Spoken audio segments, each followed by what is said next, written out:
اعوذ باللہ من الشیطان الرجیم بسم اللہ الرحمن الرحیم۔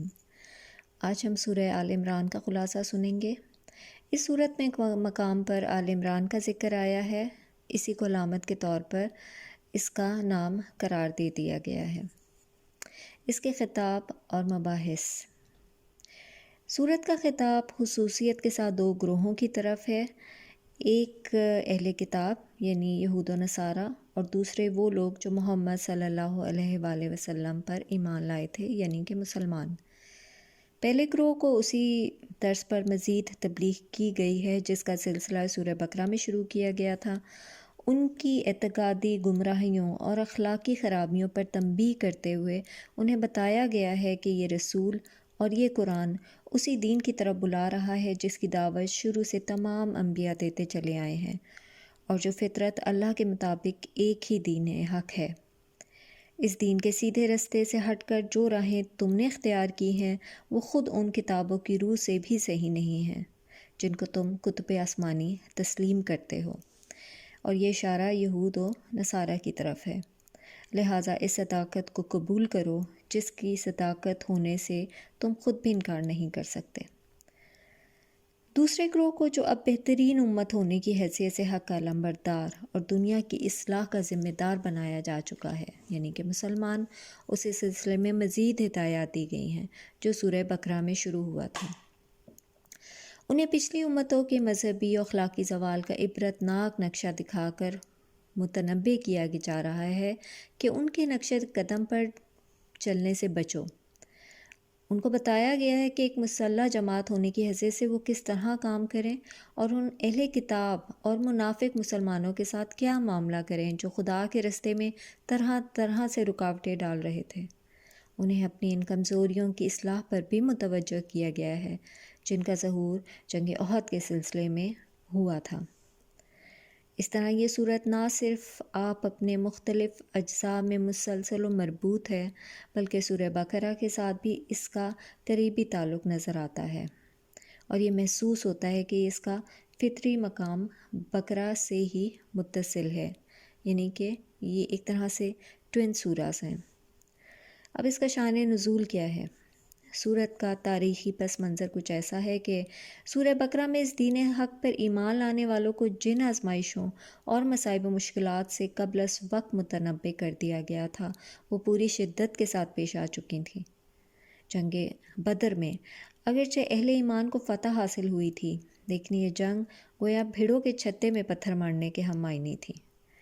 اس اولین مسلح مقابلے نے عرب کی ان سب طاقتوں کو چونکا دیا تھا جو اس نئی تحریک سے دعوت رکھتی تھیں۔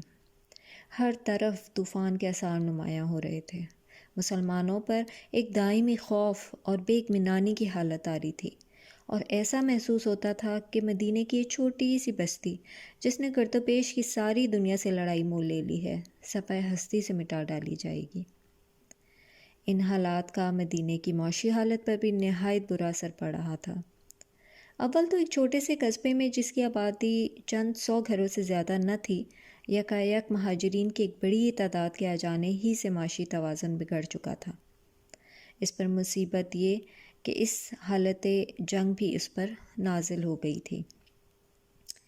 اب ہجرت کے بعد نبی صلی اللہ علیہ وسلم نے اطراف مدینہ کے یہودی قبائل کے ساتھ جو معاہدے کیے تھے ان لوگوں نے ان معاہدات کا ذرا برابر بھی پاس نہ کیا۔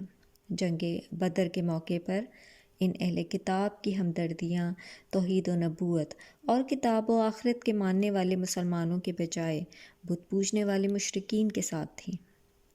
بدر کے بعد یہ لوگ کھلم کھلا قریش اور دوسرے قبائل عرب کو مسلمانوں کے خلاف جوش دلا دلا کر بدلہ لینے پر اکسانے لگے تھے۔ خصوصاً بنی نذیر کے سردار کعب بن اشرف نے تو اس سلسلے میں اپنی مخالفانہ کوششوں کو اندھی عداوت بلکہ کمینہ پن کی حد تک پہنچا دیا۔ اہل مدینہ کے ساتھ ان یہودیوں کے ہمسائیگی اور دوستی کے جو تعلقات صدیوں سے چلے آ رہے تھے ان کا بھی پاس و لحاظ انہوں نے اٹھا دیا۔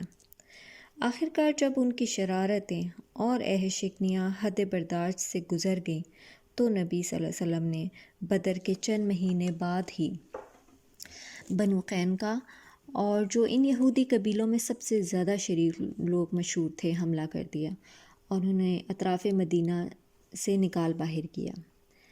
لیکن اس سے دوسرے یہودی قبائل کی آتش انات اور زیادہ بھڑک اٹھی، وہ مزید غصے میں آ گئے۔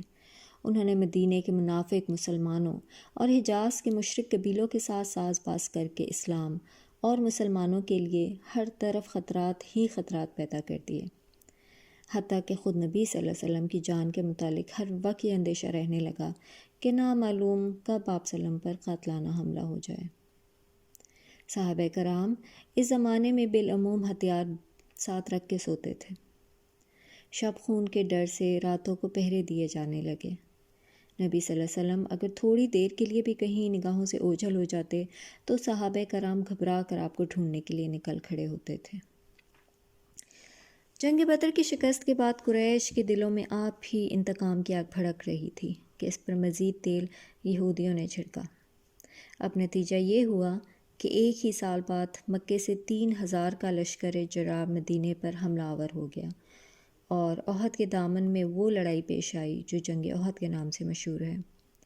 اس جنگ کے لیے نبی صلی اللہ علیہ وسلم کے ساتھ 1000 آدمی مدینے سے نکلے تھے، مگر راستے میں سے 300 منافق یکا یک الگ ہو کر مدینے کی طرف واپس چلے گئے۔ اب جو 700 آدمی آپ صلی اللہ علیہ وسلم کے ساتھ رہ گئے تھے، ان میں بھی منافقین کی ایک چھوٹی سی پارٹی شامل رہی جس نے دوران جنگ میں مسلمانوں کے درمیان فتنہ برپا کرنے کی ہر ممکن کوشش کی۔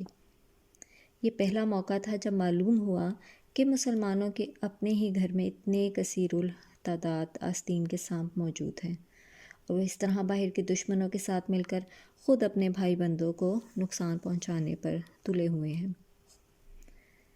جنگ احد میں مسلمانوں کو جو شکست ہوئی، اس میں اگرچہ منافقین کی تدبیروں کا ایک بڑا حصہ تھا، لیکن اس کے ساتھ مسلمانوں کی اپنی کمزوریوں کا حصہ بھی کچھ کم نہ تھا، اور یہ کہ ایک قدرتی بات تھی کہ ایک خاص طرز فکر اور نظام اخلاق پر جو جماعت ابھی تازہ ہی بنی تھی، جس کی اخلاقی تربیت بھی ابھی مکمل نہ ہو سکی، اور جسے اپنے عقیدہ و مسلک کی حمایت میں لڑنے کا یہ دوسرا ہی موقع پیش آیا تھا، اس کے کام میں بعض کمزوریوں کا ظہور بھی ہوتا۔ اس لیے یہ ضرورت پیش آئی کہ جنگ کے بعد اس جنگ کی پوری تفصیل پر ایک مفصل تبصرہ کیا جائے، اور اس میں اسلامی نقطہ نظر سے جو کمزوریاں مسلمانوں کے اندر پائی گئی تھیں، ان میں سے ایک ایک کی نشاندہی کر کے اس کی اصلاح کے متعلق ہدایات دی جائیں۔ اس سلسلے میں بات نظر میں رکھنے کے لائق ہے کہ اس جنگ پر قرآن کا تبصرہ ان تبصروں سے کتنا مختلف ہے جو دنیاوی جنرل اپنی لڑائیوں کے بعد کیا کرتے ہیں۔ وآخر دعوانا ان الحمد للہ رب العالمین۔